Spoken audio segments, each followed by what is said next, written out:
The most common way to get infected with the coronavirus is through contact with saliva and other secretions from those who have the virus. Secretions. Contamination normally happens when we bring our hands to the eyes, nose or mouth. Something that an average person does 20 times an hour. Social distance is still the best option for the virus not to spread. What's everyone doing in the past few months of social isolation? How have people around the world been dealing with the pandemic?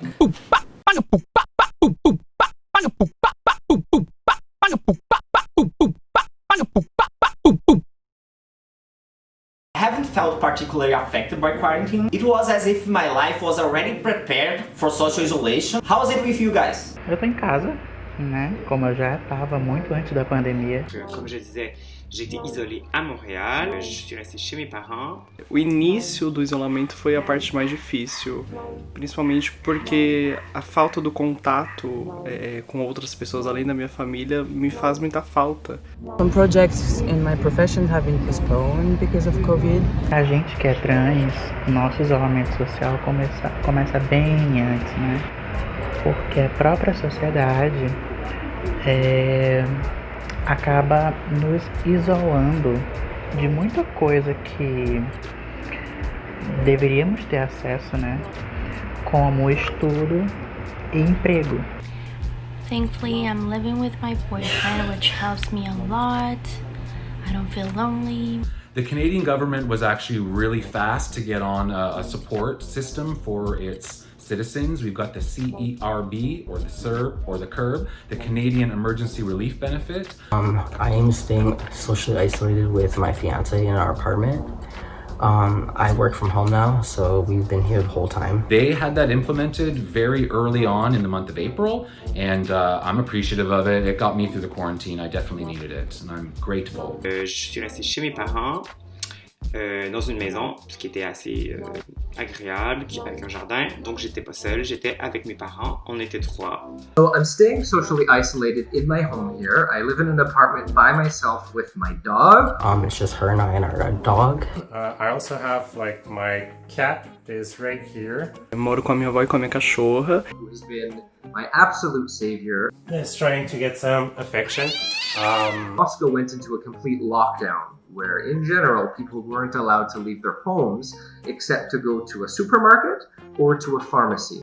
Thankfully, the third reason people could go out was to walk their dog, and so I was lucky enough to at least be able to go outside with my dog. I've been living alone. It was a little bit hard at first. Foi muito difícil. Esta cuarentena infernal, el fin del mundo. But I got used to it. It's good to not be alone, but it's still definitely been tough because you're definitely stuck in a closed area with each other 24/7. Com esse isolamento, os problemas da convivência aumentaram mais ainda. Esta cuarentena infernal. Então, pequenas coisas que antes a gente conseguia relevar devido à rotina e tudo mais, com a pandemia e com o isolamento, não deu pra conseguir relevar. El fin del mundo. But I always go for a walk when it gets too much. We usually just go out for grocery shopping, and going for a walk is all we do. It wasn't that difficult or that much of a stretch for me to stay at home and only go out very minimally. Things in Moscow have opened up a lot, but during the actual social isolation where we weren't allowed to leave our apartment, I was still working. I was lucky that in teaching, we were teaching remotely. Ontario has been probably the hardest hit in Canada, specifically Toronto, so it's taken us a little bit longer to get back open. And when it's opening, another wave comes and closes everything again. It was actually kind of nice to have an excuse to do that instead of normally I would be feeling anxious or be feeling really bad for wanting to just stay at home and not be super productive. So it was kind of a relief to have an excuse to do it. Even though I did not enjoy sitting all day, every day in front of a computer, trying to keep 10 and 11-year-olds engaged. El fin del mundo. But I was very lucky that at least I was very social. My days were very, very busy. Alors j'ai d'abord été confinée à la fois un peu chez moi et un peu chez mon copain de l'époque. Est-ce que je suis seule? Oui, quand j'étais chez moi, j'étais toute seule. Social isolation in Berlin is not so much a thing anymore, to be honest.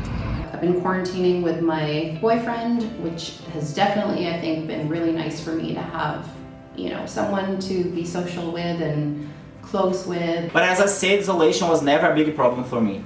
I'm definitely like, even before this all happened, I'm a socially isolating queen. I have 2 boyfriends and I live with one of them. They would always come over to visit us. So I actually don't feel alone. It's been tough, but I'm very grateful to have them with me. Having them on my side has helped me a lot to go through all of this. Because again, I can't imagine doing this alone.